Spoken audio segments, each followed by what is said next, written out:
Hi, in this class I'll discuss properties of the whole numbers. So first, whole numbers are closed for addition and multiplication. So what is that? So when we add two whole numbers or we multiply two whole numbers, the resultant number is also whole numbers. So let's see it. So 0 is one whole number, we know it, and then 0 plus 0 will be 0. So 0 is again the resultant number is whole number. 1 plus 0 is equal to 1, which is 1 is whole number, 0 is whole number, and 1 is also whole number. So the resultant number is 1, which is whole number. So same as 1 plus 1 is equal to 2. 2 is whole number. Let's see in case of a multiplication. So 0 multiplied by 0 will be 0. So which is a whole number. 0 multiplied by 1 will be 0. So which is again a whole number. And 1 multiplied by 2 will be 2, which is again a whole number. So we can say addition of two whole number or multiplication of the two whole number will be the whole number again. So we can say whole numbers are closed for addition and multiplication. But this statement is not true for subtraction and division. So let's take one example. 4 minus 5 will be minus 1. So minus 1 is not an whole number. Similarly, in division, 4 divided by 5 is 4 divided by 4 by 5, which is not a whole number. Whole number are 0, 1, 2, 3. So this is not a proper number, it's a fraction. A fraction is not a whole number. So this property that whole number are closed, not true for subtraction and division. Commutativity of addition and multiplication. So this property state we can add or we can multiply two whole number in any order. For example, 4 plus 6 will be equal to 6 plus 4 and 7 plus 5 will be equal to 5 plus 7. Similarly, 5 multiplied by 6 will be equal to 6 multiplied by 5 and 7 multiplied by 8 will be equal to 8 multiplied by 7. So we can say that addition and multiplication is commutative for whole numbers.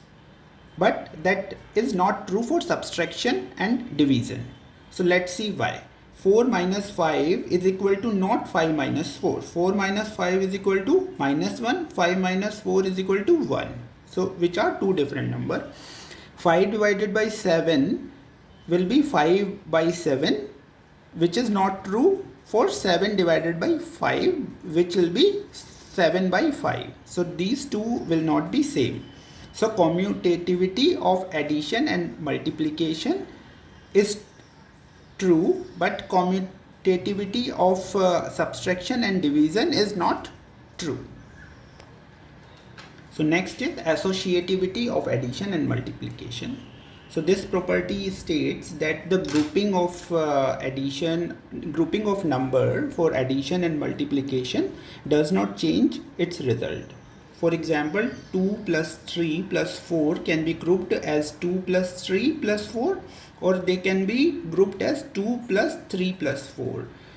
The sum of it will remain 9.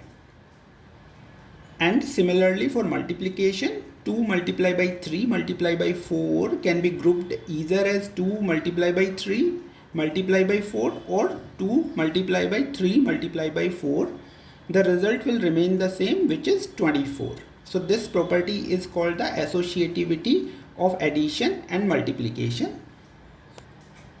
But associative property does not hold good for subtraction and division. So let's see why. So 5 minus 3 minus 2 cannot be written as 5 minus 3 minus 2. In the first case, 5 minus 3 will be 2, minus 2 will be 0. Then 5 minus 3 minus 2 will be 5 minus 1, which will be 4. So 0 is not equal to 4. So this does not hold good for subtraction.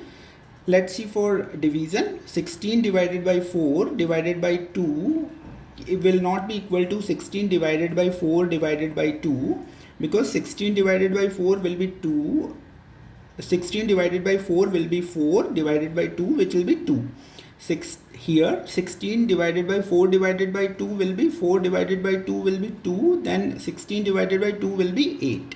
So which is not equal. So associative property does not hold good for subtraction and division. Distributivity of multiplication over addition. So this property states that when one number is multiplied by with the sum of two or more numbers, so the number can be multiplied with each number first, and then we can add the resultant numbers. So let's take one example.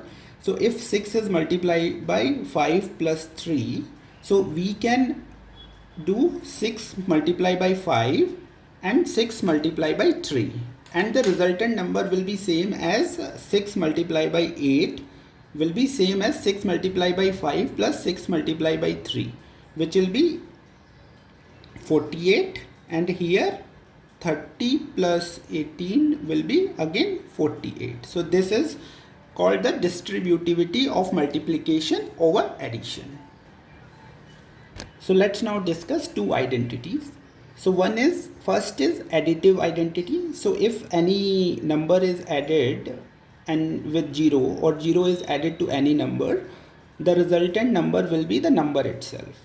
So for example, 5 plus 0 is equal to 5, 10 plus 0 is equal to 10. Then multiplicative identity. So multiplicative identity state that if any number is multiplied by 1, it will be number itself. So 5 multiplied by 1 will be 5, 7 multiplied by 1 will be 7.